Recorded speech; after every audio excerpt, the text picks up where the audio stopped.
Assalamualaikum warahmatullahi wabarakatuh. Salam dan bahagia. Perkenalkan saya Kartika Chandra Dewi, calon guru penggerak angkatan 9 dari Kabupaten Demak. Izinkan saya untuk memaparkan hasil aksi nyata modul 1.4 tentang budaya positif.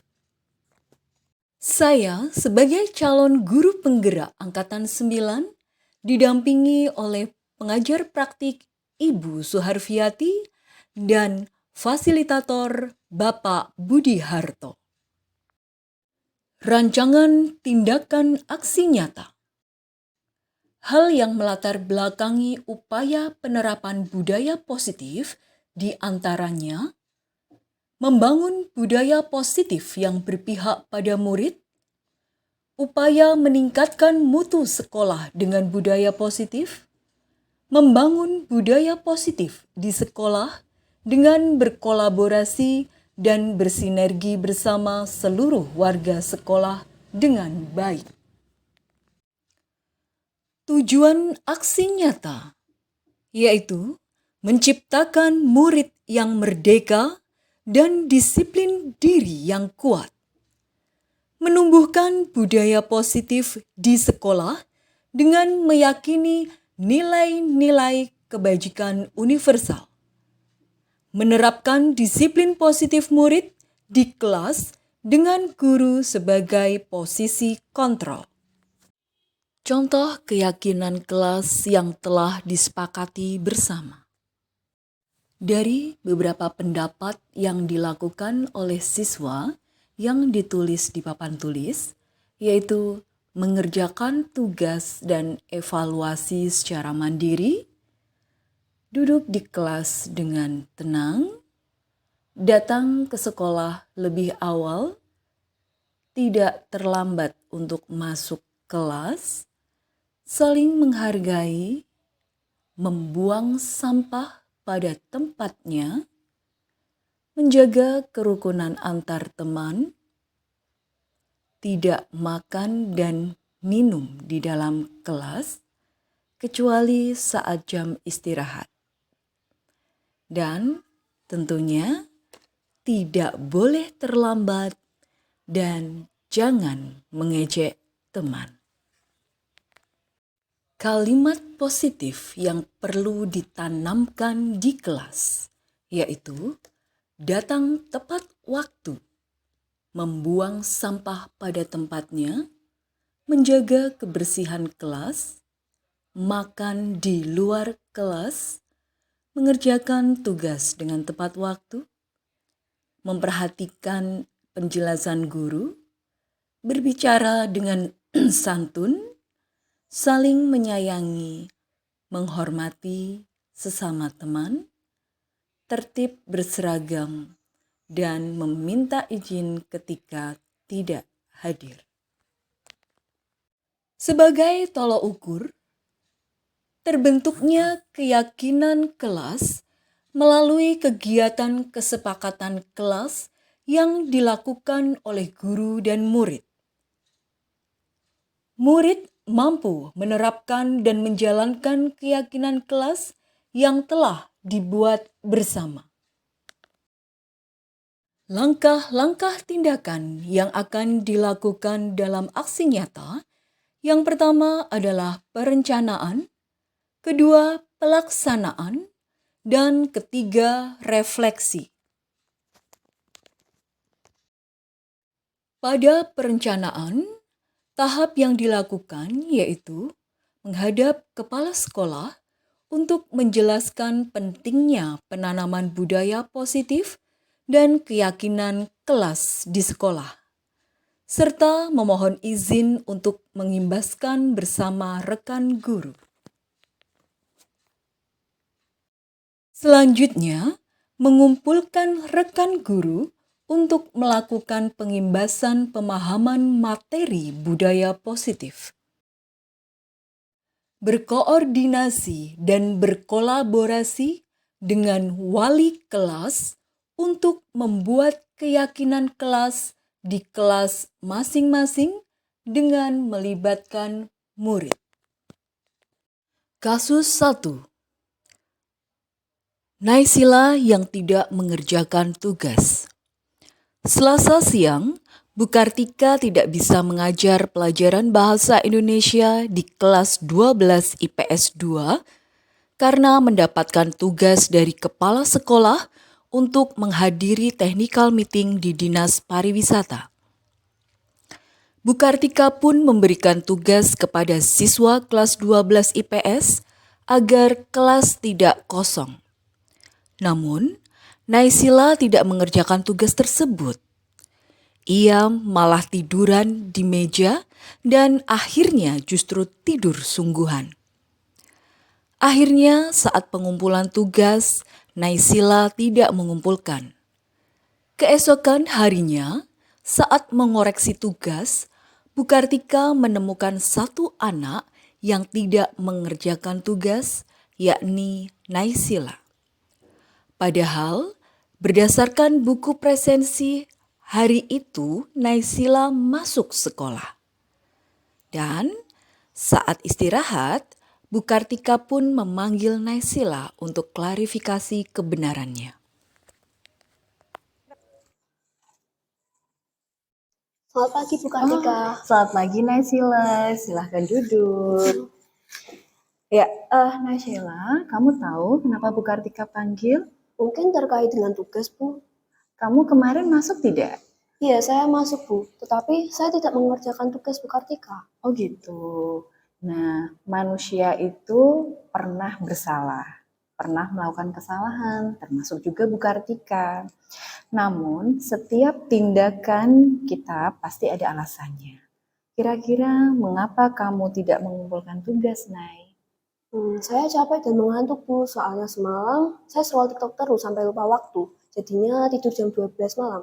Terus waktu di kelas, saya jadinya ketiduran di kelas Bu. Oh gitu. Kamu masih ingat tidak keyakinan kelas yang sudah disepakati bersama? Masih Bu. Kalau masih ingat, kira-kira yang kamu lakukan itu sudah sesuai dengan keyakinan kelas? Belum Bu. Keyakinan kelas yang mana? Bertanggung jawab Bu. Bertanggung jawab. Nah, ternyata kamu tahu kan? Lalu apa yang apakah kamu bisa memberikan solusinya terhadap apa yang sudah kamu lakukan? Iya Bu, saya tidak akan tidur malam lagi, terus saya akan mengerjakan tugas Bu Kartika dan segera mengumpulkannya Bu. Baik, Bu Kartika apresiasi ya bahwa kamu bisa sebagai siswa yang bertanggung jawab. Jadi intinya Nay, besok lagi jangan tidur malam-malam ya. Jika ada tugas segera diselesaikan. Seperti itu ya. Terima kasih bisa kembali ke kelas. Baik, terima kasih Bu Kartika. Permisi ya Bu. Iya. Kasus 2. Saat Bu Kartika mengajar pelajaran bahasa Indonesia di kelas 12 IPS 3, Arya terlambat hadir masuk kelas karena ke kantin sebelum jam istirahat.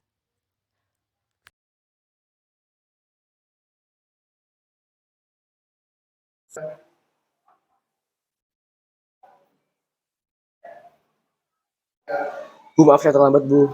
Kenapa kamu terlambat, Arya? Tadi dari kantin, Bu. Dari kantin, kamu tahu kan ini belum saatnya jam istirahat? Iya, Bu. Soalnya tadi saya lapar. Oh gitu. Ya sudah, kamu duduk dulu, nanti jam istirahat ketemu dengan Bu Kartika ya. Terima kasih, Bu. Ya, silakan.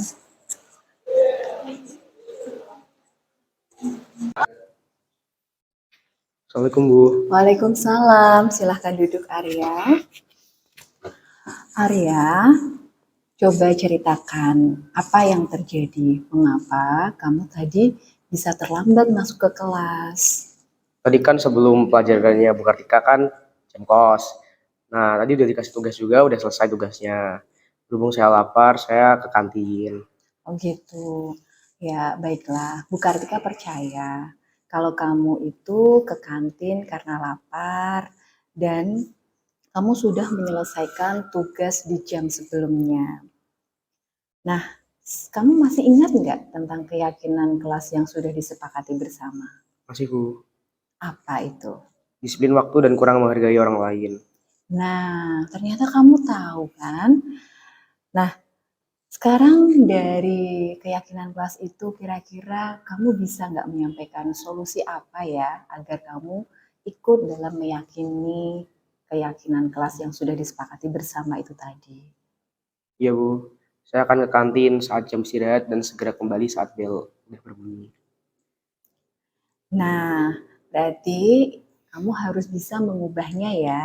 Ingat bahwa kamu itu boleh istirahat saat jam istirahat. Dan nanti setelah bel masuk, maka kamu harus segera masuk ke kantin. Itu ya. Ya Bu, Nah, paham Arya? paham Bu. Ya. Sekarang kamu bisa kembali lagi ke kelas mengikuti pembelajaran berikutnya. Terima kasih Bu, Assalamualaikum. Waalaikumsalam.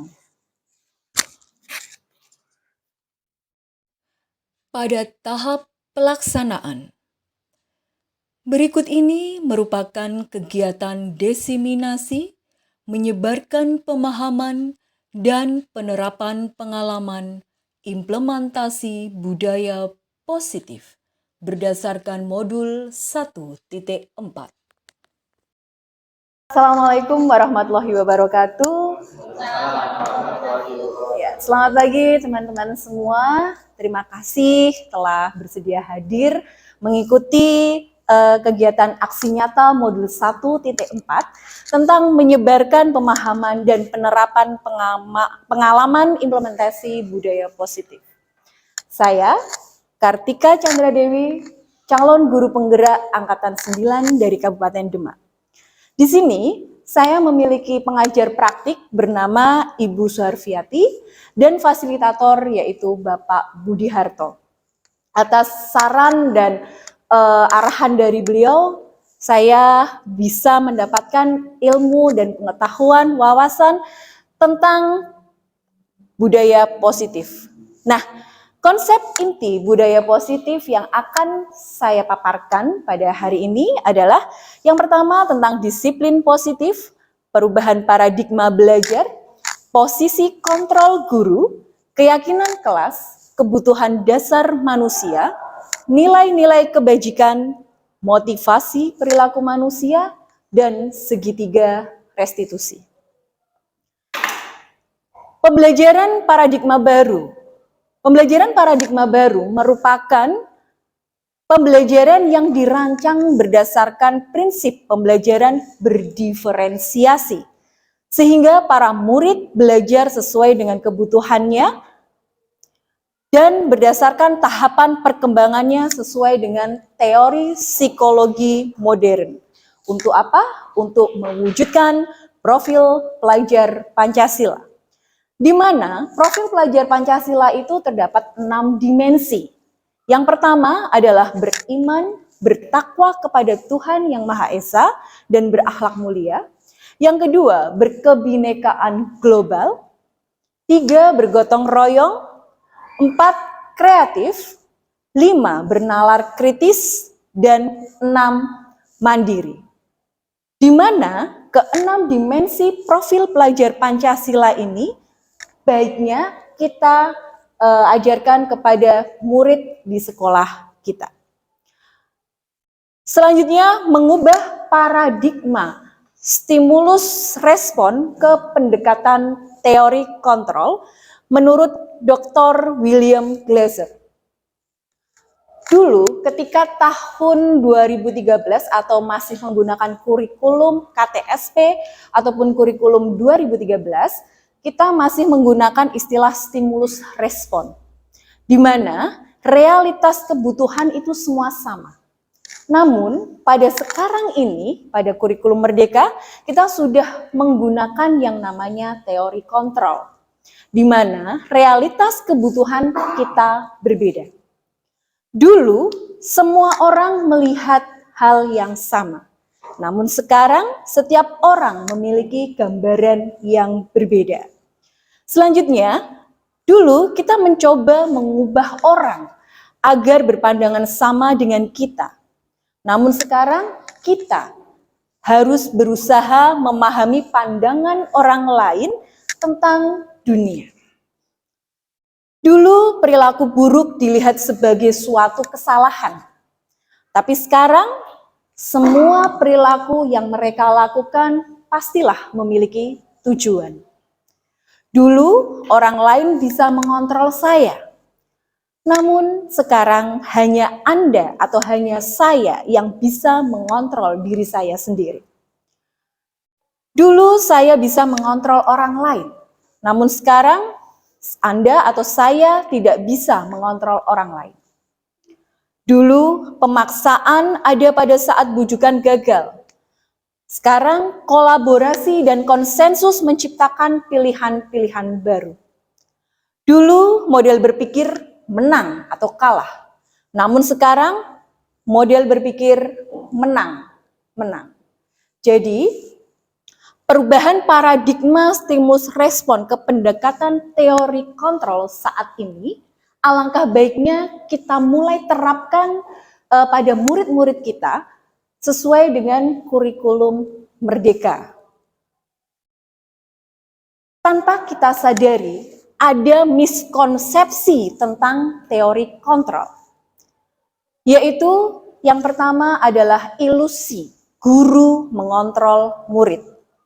Yang kedua, ilusi bahwa kritik dan membuat rasa bersalah mampu menguatkan sebuah karakter. Yang ketiga, ilusi bahwa orang dewasa berhak memaksa. Yang keempat, ilusi bahwa semua penguatan positif, efektif, dan bermanfaat. Alangkah baiknya, miskonsepsi tentang ilusi ini mulai kita perlahan-lahan kita singkirkan. Karena apa? Mindset dalam bentuk ilusi ini maka akan membuat siswa atau murid itu menjadi kurang inovatif. Ya. Selanjutnya, di SMA Negeri 2 Demak, saya sudah melakukan beberapa kali pembiasaan budaya positif yang sudah ada. Budaya positif adalah dilakukan dengan adanya pembiasaan. Karena kalau hanya sekadar sosialisasi tanpa adanya pembiasaan, maka budaya positif itu akan mudah terkikis. Jadi budaya positif yang sudah dilakukan, yang pertama adalah 5S, yaitu senyum, sapa, salam, sopan dan santun. Selanjutnya ada BBQ atau bersih kelasku, dan gelis maju, gerakan literasi membuat siswa menjadi unggul. Selanjutnya, di sini pendidikan Ki Hajar Dewantara, bahwa budaya positif di sekolah itu sangatlah penting untuk mengembangkan murid agar memiliki karakter yang kuat sesuai dengan profil pelajar Pancasila. Filosofi pendidikan Ki Hajar Dewantara. Jadi dalam dunia pendidikan kita tidak bisa lepas dengan yang namanya filosofi pendidikan Ki Hajar Dewantara, yaitu nilai-nilai peran guru penggerak dan visi guru penggerak tentang pentingnya membangun budaya positif di sekolah, yaitu pendidikan yang berpihak kepada murid. Jadi ditegaskan di sini bahwa fokus budaya positif di sekolah yaitu pendidikan berpusat kepada murid. Nah, Ki Hajar Dewantara menyatakan bahwa di mana ada kemerdekaan, disitulah harus ada disiplin yang kuat. Karena apa? Di sini disiplin positif merupakan salah satu cara penerapan disiplin yang bertujuan untuk menumbuhkan kesadaran serta memberdayakan murid tanpa penghargaan, reward, ancaman, atau hukuman. Nah, dari situ ternyata selama ini mungkin ketika kita berpikir bahwa reward akan menyelesaikan suatu masalah, itu sebenarnya kurang sesuai. Sebagai guru, tujuan kita adalah menciptakan Murid yang memiliki disiplin diri sehingga mampu berperilaku mengacu pada nilai-nilai kebajikan universal dan memiliki motivasi ke arah yang lebih baik. Selanjutnya di sini ada nilai-nilai kebajikan yang disepakati bersama lepas dari suku bangsa, agama, bahasa maupun latar belakangnya. Di sini berdasarkan profil pelajar Pancasila ada 6 dimensi berdasarkan IBO Primary Years Program atau PYP. Di sini ada sikap murid ya, di bawah itu bisa dibaca sendiri. Ada toleransi, rasa hormat, integritas, mandiri, penghargai dan seterusnya. Setelah itu ada 9 pilar karakter dari Indonesian Heritage Foundation atau IHF. Cinta Tuhan dan segenap ciptaannya, kemandirian tanggung jawab, kejujuran, amanah, hormat dan santun, suka menolong dan gotong royong. Percaya diri, kreatif dan pekerja keras. Kepemimpinan dan keadilan baik, rendah hati, toleransi, kedamaian dan kesatuan. Nah, kita tidak bisa memungkiri bahwa manusia itu memiliki kebutuhan dasar. Kebutuhan dasar manusia adalah segala sesuatu yang dilakukan untuk mendapatkan yang diinginkan dengan tujuan tertentu agar kebutuhan dasar itu bisa terpenuhi. 5 kebutuhan dasar manusia yang pertama adalah kasih sayang dan rasa diterima. Love and belonging. Jadi, kita hidup itu perlu yang namanya rasa kasih dan sayang. Tanpa adanya rasa kasih dan sayang, maka kebutuhan dasar kita mungkin sedikit berkurang. Yang kedua, yaitu kekuatan atau power. Jadi manusia hidup itu juga butuh kekuatan. Tidak sekadar hidup saja, tapi punya kekuatan. Kekuatan kita ada pada apa? Keunggulan, kelebihan kita itu di mana? Dibandingkan dengan orang lain itu di mana. Nah, itulah sebagai kekuatan kita, power. Selanjutnya, kebebasan. Kita pun juga perlu kebebasan. Manusia juga butuh kebebasan. Ya. Terus selanjutnya, kesenangan dan bertahan hidup. Selanjutnya, motivasi perilaku manusia. Motivasi di sini ada motivasi secara eksternal maupun motivasi secara internal. Motivasi secara eksternal itu seperti untuk menghindari ketidaknyamanan atau hukuman, ada suatu pertanyaan pemantik, yaitu apa yang akan terjadi apabila saya tidak melakukannya. Yang kedua, motivasi eksternal untuk mendapatkan imbalan dari orang lain atau institusi, yaitu apa yang akan saya dapatkan apabila saya melakukannya. Itu motivasi eksternal. Selanjutnya, motivasi internal, tujuan disiplin positif, yaitu untuk menghargai diri sendiri menjadi insan sesuai dengan harapan kita. Saya akan menjadi orang yang seperti apa apabila saya melakukannya. Nah, di sini kita bisa melihat ada gambar-gambar di situ ya. 5 posisi kontrol guru. Yang pertama sebagai penghukum. Yang kedua sebagai pemantau. Yang ketiga pembuat merasa bersalah. Keempat sebagai teman dan kelima sebagai manajer. Nah, kita sebagai guru, kira-kira kita memposisikan itu sebagai apa? Sebagai siapa di sini? Silakan, Pak Wahyu. Saya 3, kadang mantau, kadang ada juga yang kalau salahnya udah lumayan, itu saya buat dia kayak merasa bersalah dengan apa yang dia lakukan. Tapi saat siswanya itu bisa diajak berteman, ya saya jadi teman. Mungkin untuk yang manajer ini saya yang mungkin belum mengetahui ya. Tapi berarti saya biasanya jadi pemantau, membuat merasa bersalah dan juga teman. Saya jarang sekali memburu. Oh, jarang ya, menghukum jarang. Oke. Untuk yang lainnya, Bapak Ibu memposisikan sebagai siapa? Oke, Pak Amin, monggo. Ya, sebagai teman. Sebagai teman. Buktinya apa? Atau mungkin di realitanya ketika sebagai teman, itu apa yang dilakukan gitu? Ya, karena untuk murid itu sendiri, karena ada apa namanya belajar mereka di persika belajarnya, jadi kita memperlakukan mereka itu sebagai teman. Jadi biar mereka lebih berkembang, lebih apa berinovasi, aktif, kreatif gitu. Tapi juga kita juga sebagai manajer karena kita sebagai apa ya ibaratnya orang tua juga harus bisa sedikit apa memanajer atau mengatur si anak-anak. Kurang lebihnya seperti itu. Ya, oke. Satu lagi mungkin silakan memposisikan sebagai siapa kita. 5 posisi kontrol. Dari 5 posisi kontrol di sini, kita memposisikan sebagai siapa? Silakan. Bu Septi. Kalau saya sebagai teman dan pemantau, untuk teman sendiri mungkin mereka merasa nyaman curhat dengan guru-guru tertentu.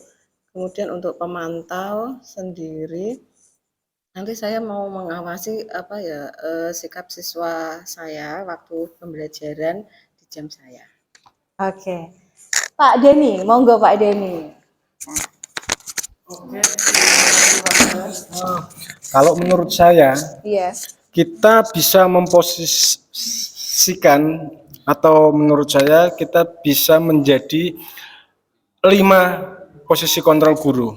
Yang pertama sebagai penghukum, karena di sini kita sebagai pengganti orang tua siswa. Jadi kita yang bertanggung jawab apabila ada siswa atau anak murid kita yang mungkin menyalahi aturan atau melanggar tata tertib, kita bisa menghukum. Menghukum itu sesuai dengan aturan atau ya, kalau sesuai dengan apa tata tertib yang berlaku. Terus yang kedua untuk pemantau, di sini kita juga bisa selaku orang tua juga bahwa kita pastilah tidak mau apabila anak didik kita itu melakukan hal-hal yang buruk, terutama di dalam kelas ataupun di dalam sekolahan. Terus untuk yang pembuat merasa bersalah, itu kalau menurut saya paling tidak apabila ada anak yang memiliki kesalahan atau membuat kesalahan, paling tidak kita bisa menjadi pembuat merasa bersalah dengan cara kita bisa memberitahu anak tersebut betapa beruntungnya dia bisa sekolah di sekolah yang sekarang dia tempati. Padahal banyak anak di luar sana yang tidak bisa berkesempatan di bersekolah di sekolah saat ini. Iya, itu salah satunya seperti itu. Terus untuk manajer tadi saya juga setuju dengan Pak Amin. Kita harus selalu mengontrol baik itu tindak tanduk ataupun kehadiran dan lain-lain lah. Dan teman kita juga harus bisa menjadi teman untuk siswa atau murid yang lain, karena mungkin dengan orang tuanya sendiri siswa kadang tidak mampu atau tidak bisa curhat secara terbuka, tapi dengan kita sebagai teman untuk siswa mungkin siswa bisa merasa lebih terbuka dengan kita apa yang menjadi masalahnya di rumah atau di luar sana. Oke, terima kasih. Oke, terima kasih. Yuk beri tepuk tangan untuk kita semua. Nah, 5 posisi kontrol di sini itu ya tanpa kita sadari memang kadang kita melakukan ya. Nah, tapi seperti apa sih saran atau anjuran berdasarkan dari pembelajaran calon guru penggerak berdasarkan kurikulum Merdeka? Yang pertama, yaitu kita harus melakukan yang namanya keyakinan. Lebih khususnya di sini ada keyakinan kelas ya. Nah, apa sih? Mengapa keyakinan kelas bukan dikatakan sebagai peraturan kelas? Kira-kira apa? Ayo. Mengapa dikatakan sebagai keyakinan bukan peraturan? Yang dipahami siswa itu adalah keyakinan ya, keyakinan dia harus berbuat ini lebih positif dan ini negatif itu, jadi bukan sebagai peraturan. Jadi kalau dia istilahnya melanggar sendiri, oh tahu ini positif, ini negatif seperti itu, seperti itu. Oke, ya. Terima kasih Pak Amin. Nah, mengapa keyakinan bukan peraturan? Karena keyakinan bersifat abstrak daripada peraturan yang lebih rinci. Jadi benar apa yang dikatakan dari Pak Amin tadi ya. Jadi keyakinan juga berupa pernyataan-pernyataan yang universal. Jadi secara umumnya. Keyakinan kelas hendaknya tidak terlalu banyak sehingga mudah diingat dan dipahami. Semua warga kelas juga sebaiknya ikut berkontribusi dalam menyusun keyakinan kelas. Bersedia meninjau kembali keyakinan kelas dari waktu ke waktu. Jadi benar, karena keyakinan itu adalah kenapa tidak peraturan? Karena peraturan itu terkesan terlalu mengikat. Tapi kalau keyakinan itu adanya kesepakatan bersama. Nah, di sini pentingnya kita menggunakan yang namanya segitiga restitusi. Jadi segitiga restitusi adalah suatu proses dialog yang dijalankan guru agar menghasilkan murid mandiri dan bertanggung jawab. Yang pertama, yaitu menstabilkan identitas. Tadi misal, kita sebagai 5 posisi kontrol ya, alangkah baiknya kita memposisikan sebagai manajer dan bisa menerapkan segitiga restitusi di sini. Jadi yang pertama, langkah pertama yaitu menstabilkan identitas. Jadi mengubah mindset atau identitas anak dari orang yang gagal karena melakukan suatu kesalahan menjadi orang yang sukses. Bagaimana caranya? Secara empat mata mungkin bisa dipanggil dan ditanya. Kamu atau setiap orang pasti pernah melakukan kesalahan. Langsung kita mulai pendekatan kepada siswa tersebut. Kamu bukan satu-satunya yang pernah melakukan kesalahan ini. Ya, bisa yang lain ya sambil nyanyi gitu ya, Pak ya. Bukan kamu yang satu-satunya. Oke, nah terus selanjutnya yang kedua yaitu validasi kebutuhan. Setelah kita bisa menstabilkan gitu ya bahwa kamu itu bukan istilahnya satu-satunya yang pernah melakukan kesalahan seperti itu. Ada juga kok teman kamu dan lain sebagainya.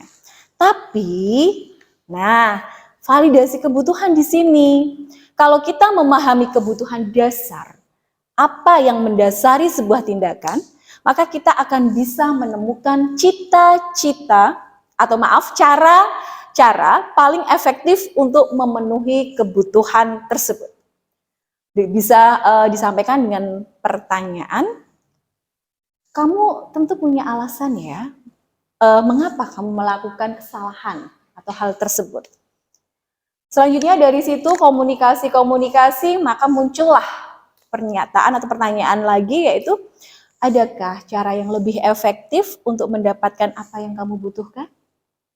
Nah, melalui pendekatan-pendekatan seperti itu, insya Allah siswa akan bisa berubah dengan lebih baik secara bertahap. Dan yang ketiga yaitu menanyakan keyakinan. Setelah kita melakukan menstabilkan identitas, selanjutnya kita melakukan validasi kebutuhan, maka menanyakan keyakinan.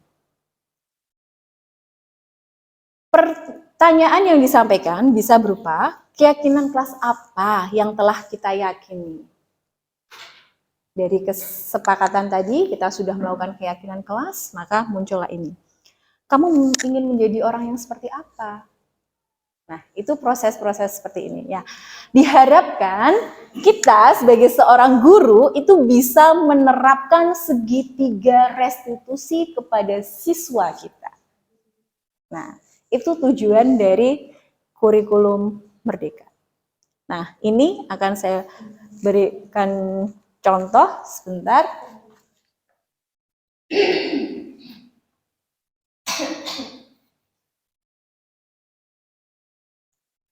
Ini adalah salah satu contoh keyakinan dan kesalahan ya. Jadi ada kesalahan, ada siswa yang bermasalah. Kenapa kamu terlambat ya? Dari kantin, kamu tahu kan ini belum saatnya jam istirahat. Ya Bu, saya lagi lapar. Oh gitu. Ya sudah, kamu duduk dulu nanti jam istirahat dengan Kantika ya. Ya silakan. Jadi kita berusaha untuk tidak mempermalukan siswa di depan siswa lain. Waalaikumsalam. Silakan duduk Arya. Arya, coba ceritakan apa yang terjadi. Mengapa kamu tadi bisa terlambat masuk ke kelas? Tadi kan sebelum pelajarannya berangkat kos. Nah, ini udah dikasih tugas juga, udah selesai tugasnya. Belum saya lapar, saya kantin. Gitu. Ya baiklah, bukankah percaya kalau kamu itu ke kantin karena lapar dan kamu sudah menyelesaikan tugas ujian sebelumnya. Nah, kamu masih ingat nggak tentang keyakinan kelas yang sudah disepakati?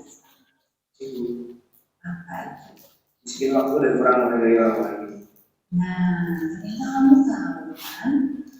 Nah, sekarang dari keyakinan kelas itu kira-kira kamu bisa nggak memberikan solusi apa ya agar kamu itu bisa meyakini keyakinan kelas itu sudah disepakati bersama kita. Ibu, saya akan ke kantin saat jam istirahat dan segera kembali saat itu. Nah, berarti kamu harus bisa mengubahnya ya. Ingat bahwa kamu itu boleh istirahat saat jam istirahat. Dan nanti setelah bel masuk, maka kamu harus segera masuk ke kantin. Itu ya. Nah, paham Arya? Sekarang kamu bisa kembali lagi ke kelas, mengikuti pembelajaran.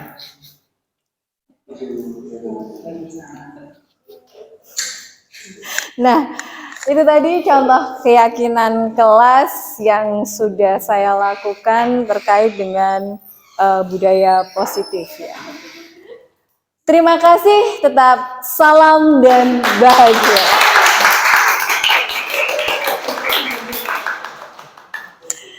Ya, oke. Dari Oke, silahkan. Di sini saya buka sesi tanya jawab. Jangan sesi tanya jawab ya, kita diskusi. Jadi bahasanya itu bukan tanya jawab ya, tapi diskusi.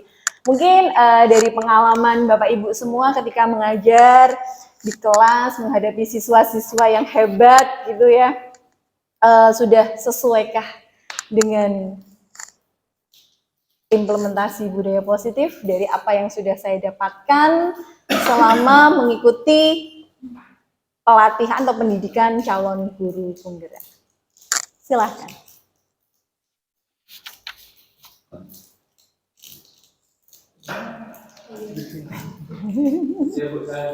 Oh iya, mic-nya mau di mic-nya juga.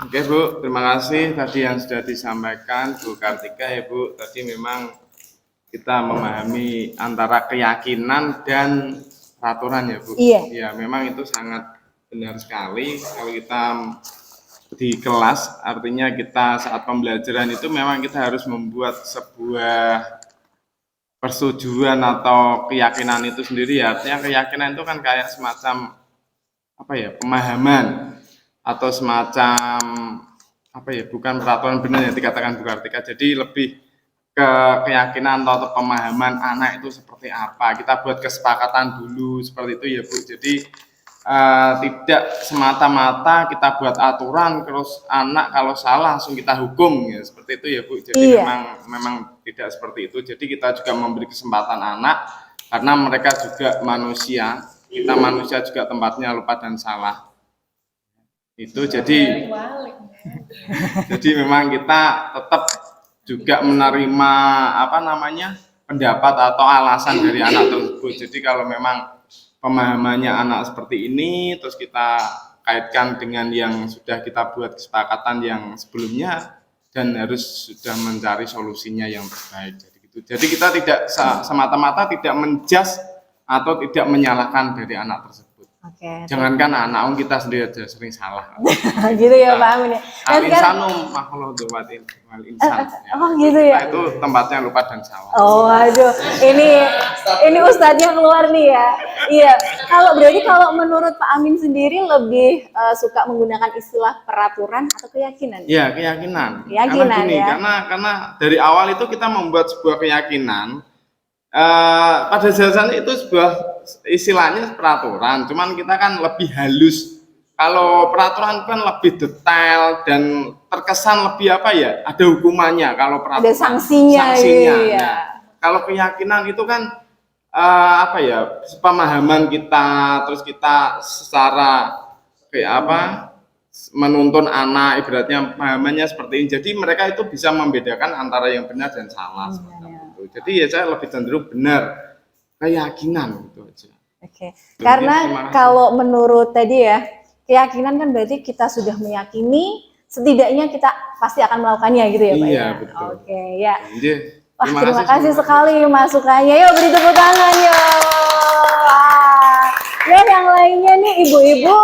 Ya, silakan Bu Yogi. Ya, saya ingin bertanya sih sebenarnya. Aduh, bertanya. Jadi apa yang sudah saya lakukan selama ini mungkin karena kita masih pakai aturan, masih menggunakan kata peraturan gitu ya Bu. Dan memang untuk pembelajaran kemarin di semester awal-awal itu memang saya membuat yang namanya peraturan kelas, di mana memang saya sebelumnya belum kenal apa yang namanya keyakinan kelas gitu sebelum detik ini. Nah, setelah peraturan kelas yang kami buat di dalam kelas itu adalah saya memiliki satu statement gitu, peraturan di mana sebenarnya itu tujuan saya adalah untuk membantu siswa tetap belajar bahasa Inggris dan ketertarikan terhadap bahasa, kan kebetulan saya mengajar bahasa Inggris. Jadi ketertarikan bahasa Inggrisnya itu meningkat melalui tujuan saya itu gini, mengenalkan anak tentang lagu-lagu berbahasa Inggris. Jadi lagu-lagu yang dia kenali tidak hanya lagu-lagu lokal maupun Indonesia saja seperti itu. Jadi karena bagaimana caranya untuk menerapkan itu, akhirnya saya buatlah peraturan gitu kan.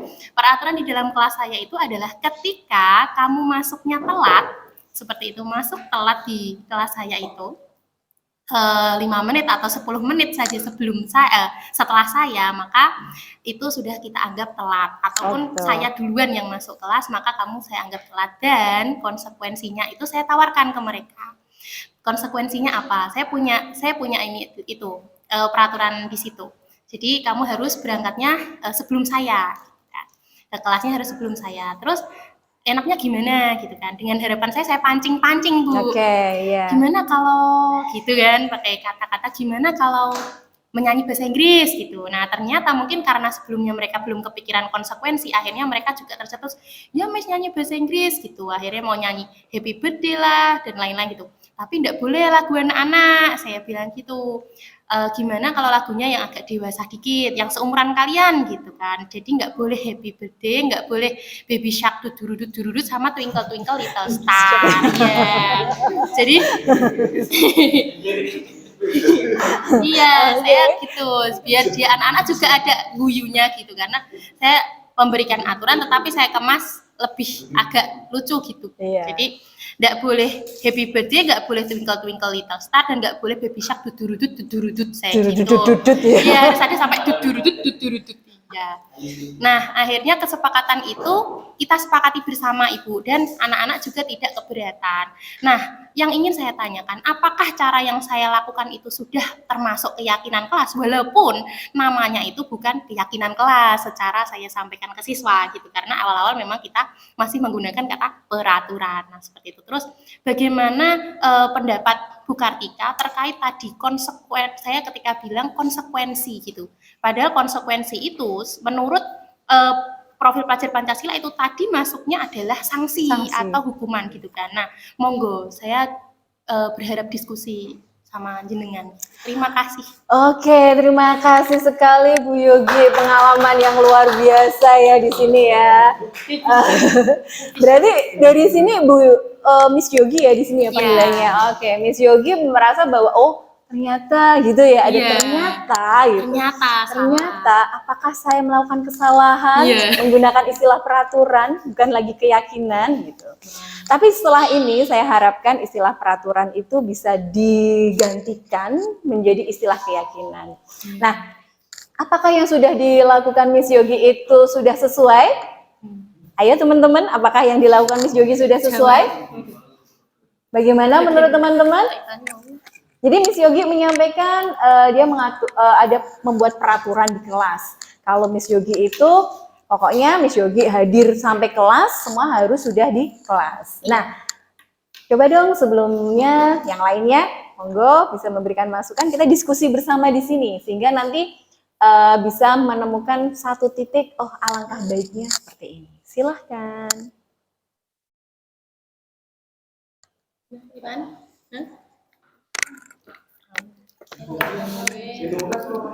Iya. Ya, oke. Baik. Boleh. Ya, oke, opsinya. Oke, terima kasih kesempatannya. Ya, tadi saya ingin mengomentari, bukan. Sebenarnya ingin berdiskusi dengan apa yang sudah dikemukakan oleh Bu Yogi tadi.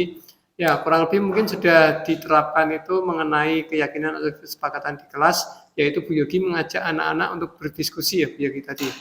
Untuk membuat suatu peraturan atau keyakinan yang disepakati secara bersama-sama. Jadi sekarang peraturan tidak hanya berasal dari satu pihak, tapi siswa juga diberikan kesempatan untuk menyampaikan gagasan atau pikirannya. Nah, sehingga siswa itu akan merasa bahwa mereka itu lebih diperhatikan dan juga mereka akan sadar mengenai keyakinan atau kesepakatan yang sudah disepakati bersama. Oke, berarti langkah yang digunakan oleh Miss Yogi menurut Pak Ivan Ya, sudah sesuai ya? Sudah sesuai langkahnya. Oke, monggo yang lainnya. Siapa nih menanggapi, kita diskusi bareng. Boleh ditambahkan Pak Dias? Kelompok satu aja. Kenapa bisa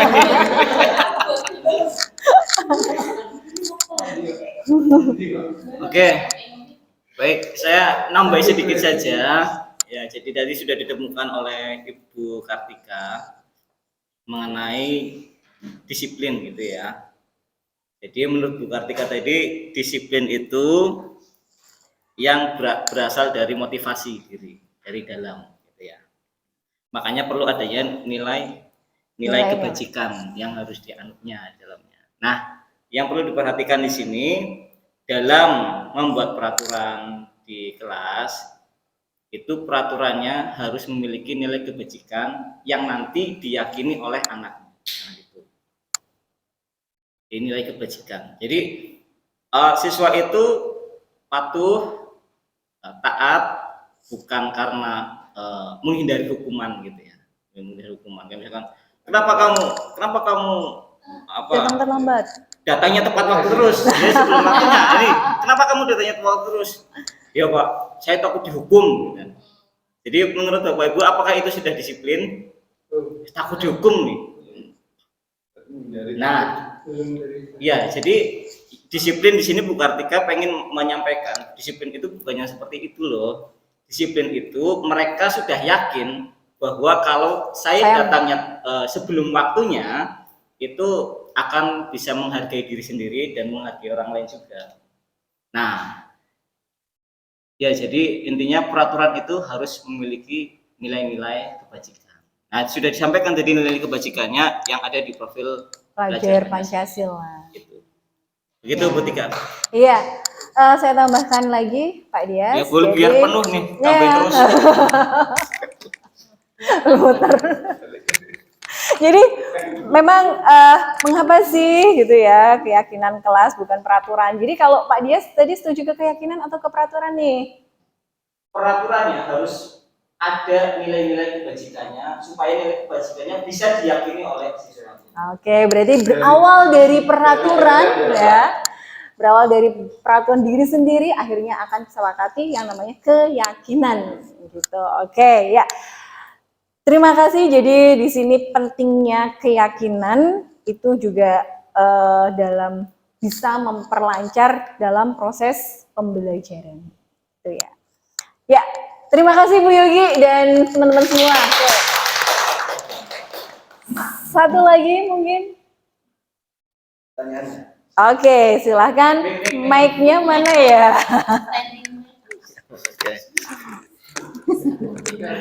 Oke, terima kasih Bu Kartika atas waktunya. Mengenai segitiga restitusi ya. Iya. Menurut Bu Kartika itu seberapa efektifkah penggunaan metode segitiga restitusi itu? Nah, terus jika ada siswa yang sudah ditangani dengan segitiga restitusi, kemudian mengulangi kesalahannya lagi, itu bagaimana menurut Bu Kartika? Oke, berarti pertanyaan yang pertama adalah pemanfaatan segitiga restitusi itu seberapa efektifkah? Selanjutnya yang kedua, jika ada siswa yang melakukan kesalahan yang mengulang kesalahan yang sama, apakah itu bisa bagaimana langkah yang dilakukan? Oke. Nah, terima kasih sekali Pak Jihan. Di sini kita buka ya segitiga restitusi. Segitiga restitusi ini kan di sini prosesnya proses dialog ya, interaktif. Jadi adanya komunikasi dua arah secara langsung, tapi usahakan tidak di depan umum. Karena dengan cara komunikasi secara langsung empat mata dari hati ke hati ya, hati ke hati bersama siswa, kemungkinan langsung bisa masuk ke hati siswa dan ke pemikiran siswa seperti itu. Jadi penggunaan segitiga restitusi itu sangat efektif menurut saya.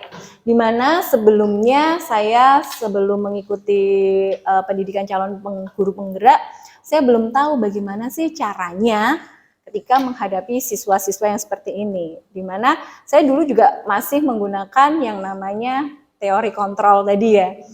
Tanpa kita sadari kita juga menghukum, meskipun hukuman yang saya lakukan adalah hukuman rasa sayang gitu. Karena apa?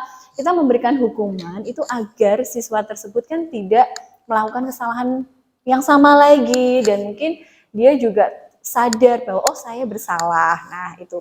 Tapi ternyata kok kurang baik. Alangkah baiknya menggunakan segitiga restitusi di sini. Jadi sangat efektif menurut saya sebagai guru yang sudah mulai menerapkan teori segitiga restitusi itu sangat efektif.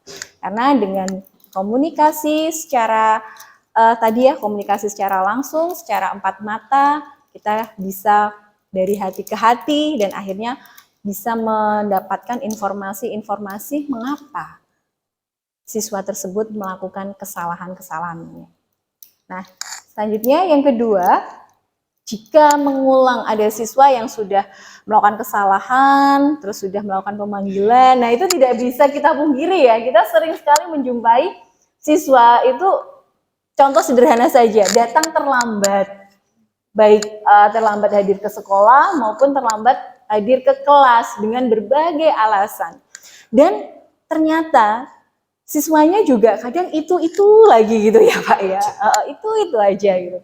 Nah, kalau seperti itu kok masih berlanjut, maka pemanfaatan segitiga restitusi sini tidak hanya dilakukan dari guru yang bersangkutan, tapi bisa berkolaborasi dan bersinergi bersama wali kelas, BK. Jadi dari situ kita bisa yang namanya memberikan tuntunan, menuntun anak, mengarahkan agar lain kali jangan melakukan kesalahan seperti itu lagi. Nah, kalau sudah sampai titik puncak dia masih tetap melakukan kesalahan yang sama, maka kami juga perlu yang namanya melakukan dialog komunikasi kepada orang tua. Apakah kan gitu ya, apakah anak ini tuh seperti ini gitu. Jadi ada komunikasi dengan orang tua. Nah, dari situ adanya kolaborasi, sinergi bersama baik dengan wali kelas, guru BK maupun orang tua, insya Allah anak ini akan bisa berubah lebih baik lagi meskipun tidak bisa semudah membalikan telapak tangan. Jadi secara bertahap. Seperti itu Pak Jian. Terima kasih. Atau mungkin ada tambahan dari teman-teman yang lainnya?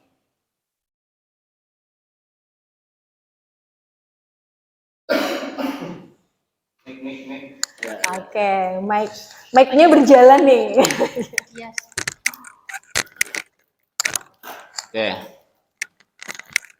Terima kasih Bu Tika. Iya, terima dan kasih Pak juga Pak Zihan. Dias. Pertanyaannya luar biasa. Jadi pertanyaan pertama, tadi apa Pak Zihan? Pertanyaan. Seberapa efektifkah segitiga restitusi ini? Nah, Saya itu punya angka Pak, punya angka saya Pak. Jadi efektif itu saya gambarkan sebagai angka gitu ya. Jadi saya 100% menerapkan segitiga restitusi dengan 1000% kemampuan saya, itu hanya menghasilkan 17% saja. Ya. Dari 1000 jadi 1000 bukan itu. jadi Jadi 100. tingkat keberhasilan saya membuat Menerapkan. budaya positif di sekolah itu hanya 17%. Angka ini akan semakin meningkat jika jenengan, Bu Septi, Bu Yogi ikut memberikan Sama. kontribusi budaya positif ini. Jadi kalau cuma saya sendirian ini nggak bisa Pak, cuma 17%. Ya maka dari itu adanya diseminasi ini supaya teman-teman ini bisa nih mempraktikkan segitiga restitusi supaya muncul benih-benih positif sehingga satu sekolahan itu bisa menerapkan budaya positif. Nah, bisa 100% tuh kalau seperti itu. Kalau semuanya Iya. maka dari itu ini yang belum jadi guru penggerak ya silakan nanti. Persuasif loh. Apa lagi pertanyaan kedua Pak? Pertanyaan kedua Pak. bagaimana jika siswa yang sudah di Ya. Berulang kali ya Pak ya? Iya, mengulangi Oke, kesalahan saya- yang sama, intinya Oke. kayak gitu. Jadi dari 5 posisi kontrol yang paling tinggi itu adalah posisi manajer. Posisi manajer itu melakukan 3 hal. Yang pertama menstabilkan identitas dan lain sebagainya. Nah, kita lihat yang ketiga Pak. Yang ketiga itu terakhirnya itu menanyakan keyakinan. Jadi kalau dia berulang kali melakukan kayak gitu, itu cuma satu Pak menurut saya. Dia itu tidak yakin. Nggak yakin. Cuma tidak yakin. Maka dari itu keyakinan ini harus nempel di hatinya gitu ya, di hatinya. Maka dari itu kalau setiap kelas punya keyakinan kelas dan itu diucapkan secara terus menerus, saya yakin keyakinan anak itu akan tumbuh. Itu sih menurut saya. Terima kasih. Ya, wah. Terima kasih semua diskusi yang luar biasa ya. Saya sangat beruntung sekali berada di tengah-tengah teman-teman yang hebat, yang luar biasa ya. Dan saya berharap kita bersama menebarkan budaya-budaya positif kepada murid-murid kita ya, agar SMA Negeri 2 Demak itu lebih baik lagi, lebih berprestasi, dan pokoknya lebih dan lebih. Yang jelas satu hal, kita harus selalu bahagia, karena dengan bahagia maka menebarkan budaya positif itu akan menjadi lebih mudah dan lebih enak dilakukan. Terima kasih teman-teman semuanya. Sekian dari saya. Jika ada kurangnya mohon maaf. Billahi taufik wal hidayah. Wassalamualaikum warahmatullahi wabarakatuh. Waalaikumsalam warahmatullahi wabarakatuh. Salam dan bahagia. Dari sini saya belajar tentang pemahaman segitiga restitusi, dan saya tidak akan melakukan kesalahan yang sama lagi. Terima kasih Bu Kartika, dan mohon maaf karena kesalahan saya yang sebelumnya. Dari sini saya belajar tentang pemahaman segitiga restitusi, dan saya tidak akan melakukan kesalahan yang sama lagi. Terima kasih Bu Kartika. Dengan segitiga restitusi, saya belajar memahami masalah yang saya lakukan dan belajar untuk mencari solusi yang terbaik. Terima kasih Bu Tika atas bimbingannya. Dengan segitiga restitusi, saya belajar memahami masalah yang saya lakukan dan belajar untuk mencari solusi yang terbaik. Terima kasih Bu Tika atas bimbingannya. Assalamualaikum warahmatullahi wabarakatuh. Saya Wahyu Nugroho Setiadi, salah satu guru mata pelajaran Bahasa Indonesia di SMA Negeri 2 Demak. Pada kesempatan kali ini, saya akan menyampaikan testimoni berkaitan dengan aksi nyata yang sudah dilakukan oleh Ibu Kartika Chandra Dewi selaku CGP Angkatan 9 tahun 2023. Saya merasa sangat senang dan juga termotivasi karena pembelajaran atau model yang dilakukan oleh beliau itu berpusat kepada siswa.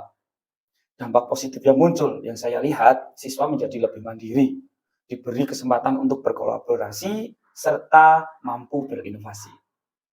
Saya berharap pada Bu Kartika selalu bisa meningkatkan kompetensinya dan lulus untuk CGP Angkatan 9. Terima kasih. Wassalamualaikum warahmatullahi wabarakatuh. Refleksi terhadap modul 1.4 tentang budaya positif. Penerapan dan praktik pembelajaran budaya positif di kelas dimulai dari penetapan keyakinan dan nilai kebajikan kelas yang disepakati. Penyelesaian masalah dengan hukuman tidak menyelesaikan, justru membuat keadaan semakin rumit. Menggunakan segitiga restitusi, masalah selesai dengan damai dan murid-murid pun tidak kehilangan identitas mereka. Justru, mereka akan kembali dengan karakter yang lebih kuat dan lebih baik. Demikian pemaparan hasil aksi nyata modul 1.4. Terima kasih. Wassalamualaikum warahmatullahi wabarakatuh. Salam dan bahagia.